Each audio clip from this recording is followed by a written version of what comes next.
Mga tol, wala ba kayo napapansin kay Apong? Nakakapanibago siya, no? Kaya nga tol samantalang dati, siya pa yung nauuna. Kaya nga mga tol di nyo ba narinig? Kakagaling niya lang sa laya. Kaya natatakot na naman siya bumalik sa kulungan. Nako, tara na. Bukas na lang.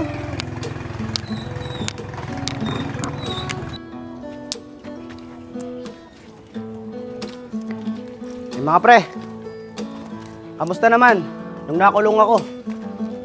Tolapong, sa totoo niyan, lusob kami nila dito nung nakakaraan. Kaya nga pong. Pero teka lang, pagkakataon na natin bumawi sa kanila, ba't tinayaan mo lang? Nakakapanibago ka, di ka naman ganyan dati. Kaya nga Tolapong, napansin ko rin yan kanina eh. Bakit pinalagpas mo sila? Kaya nga Tolapong, ano ba nangyari? Ba't parang nag-iba ka? Mga pre, sa maikling panahon na nakulong ako, malaki natutunan ko sa loob. Kaya tayo nandito ngayon para mapag-usapan kung paano makipag-ayos sa kanila. Para maiwasan na rin ang gulo dito sa lugar natin. Ano Tolapong? Di naman pwede yun. Pagtapos ng ginawa sa amin ni Chubby, hindi tayo babawi. Kung ganyan lang rin ang katwiran mo, huwag na muna tayo mag-usap sa ngayon. Kaya nga Tolapong, sa susunod na lang tayo mag-usap.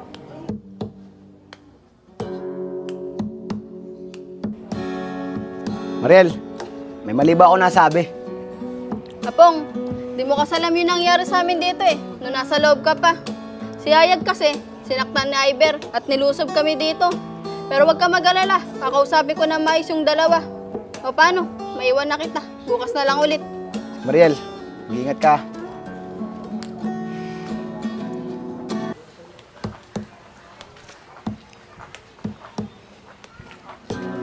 O Mariel, siguro naman, masaya na kayo. Dahil nahuli na Chief, si Iber. Pagkakataon nyo na para makuha nyo na yung teritoryo nyo. Shane, di naman namin kagustuhan kung bakit nauli si Iber. Siguro, kasalanan na rin niya yun kung bakit siya nauli nila Chip.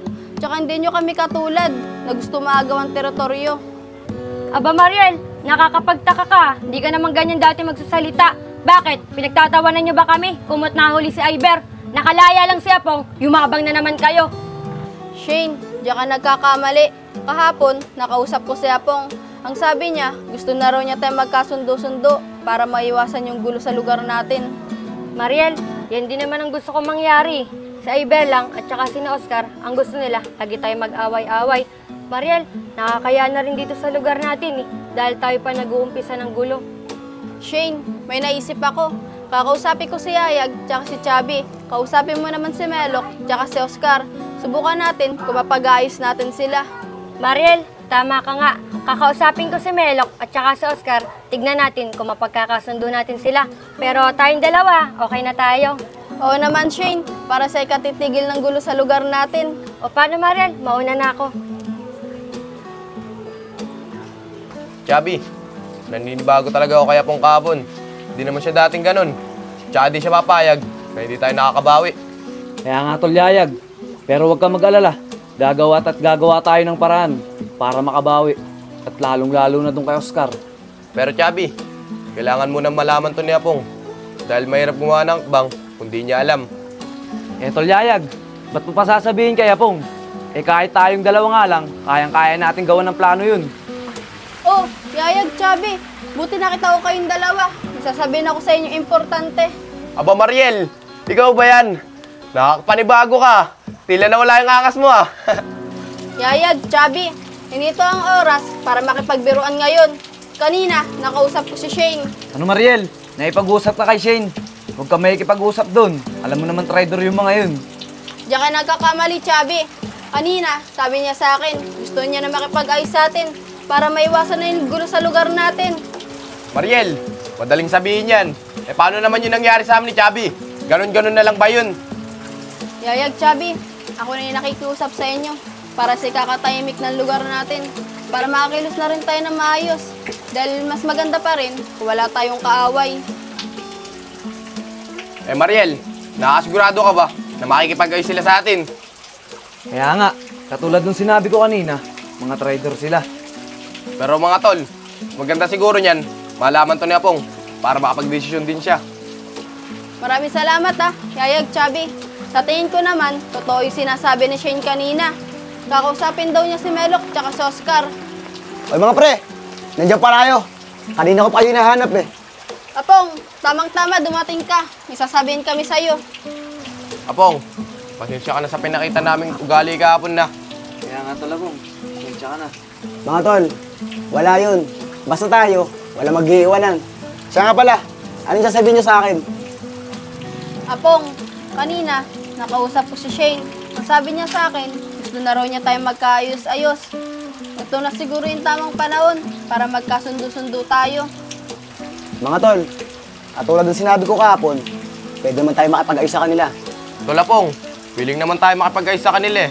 Pero sabi mo, mga traitor sila. Kaya nga tol Apong, mga traitor yun sila. Chabi, Yayag, at tulad ng sinabi ni Mariel, nakausap daw niyo si Shane. At sabi ni Shane, kakausapin daw si Melok, tsaka si Oscar. Mga pre, sa tingin ko naman, magkakasundo rin tayo ng mga yun. Nasa pag-uusap naman yan na maayos eh. Tama ka nga, Mariel. Pero teka nga lang, Mariel, may napapansin ako sa'yo eh. Ang ganda mo pala kapag nakasuot ka na pang babae. Uy, Apong, tumigil ka nga. Hindi tayo talo. Tol, ang hirap kumilos kapag wala si Iber, ano? Ano kayang gagawin natin ngayon? Kaya nga Melok eh. Hindi ko rin alam kung anong gagawin natin. Pero isa lang ang kutob ko.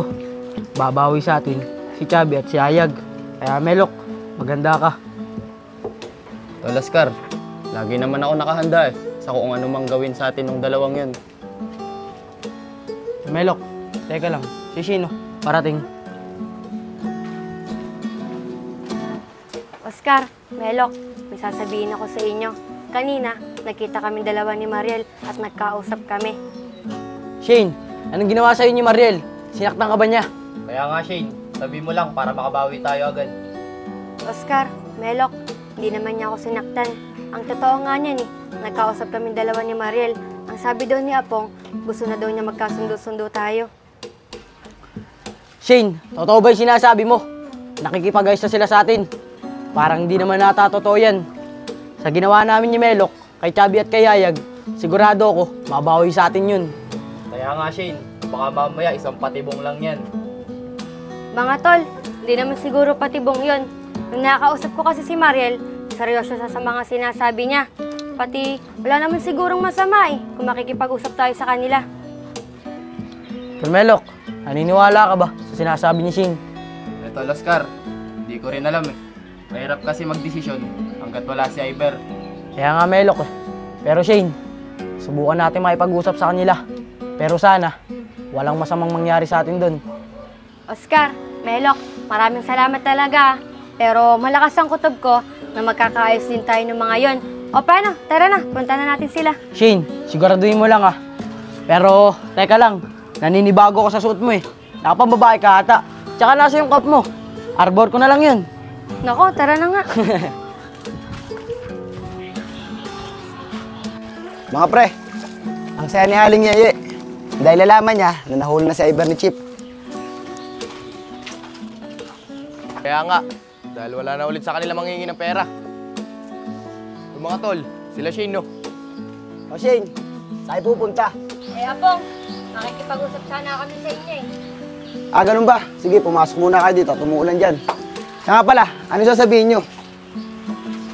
Apong, kanina kasi, nagkausap kami dalawa ni Mariel. Eh, ayaw lang din naman namin ng guli. Kaya kinausap ko si Melok at saka si Oscar. Kaya nagpunta kami dito at makipag-usap ng maayos sa inyo. Shane, wala namang problema sa amin yun eh. Ang gusto nyo lang kasi, sa inyo tong teritoryo. Pati yung mga tindahan dito, pinaghihingan nyo pa. Apong, sa Iber lang naman may kagustuhan nun eh. Tsaka sinabihan na siya ni na Chip na wag nang papakalaman yung mga tindahan dito sa atin. Siya nga pala Shane, ba't nga pala inuli si Iber kahapon nila, Chip? Eh Apong, sinabihan na siya ni Chip eh na wag nang papakalaman yung mga tindahan dito sa atin. Ni Aling Yeye, tsaka ni Aling Lani. Sinabihan naman namin siya eh, pero hindi siya nakinig. Matigas ang ulo niya, kaya siya inuli ni na Chip kahapon. Siya nga pala, Chabi. Pasensya na sa mga nagawa namin sa inyo ah. Kaya nga Yayag, sana mapatawad nyo kami sa lahat na nagawa namin sa inyo. Oscar, totoo ba yung sinasabi nyo? Baka mamaya niloloko nyo lang kami. Kaya nga Melok, bukal ba sa puso nyo ang paghingi ng tawad sa amin? Baka mamaya, pag nakatalikod na kami, traitor nyo lang ulit kami. Chabi, totoo yung sinasabi namin. Awin na rin namin ng gulo. Kaya nga Yayag, para sa ikatatahimik na lugar natin. Mga pre, natutuwa ako at magkakasundo na tayong lahat. Kaya simula ngayon, wala na mangyayaring gulo dito sa lugar natin. Oo, Tolapong, makakaasa ka. Paano? Tara na. Lumalakas na rin ang ulan eh. Bukas na lang tayo magkita-kita. Tara. Tara.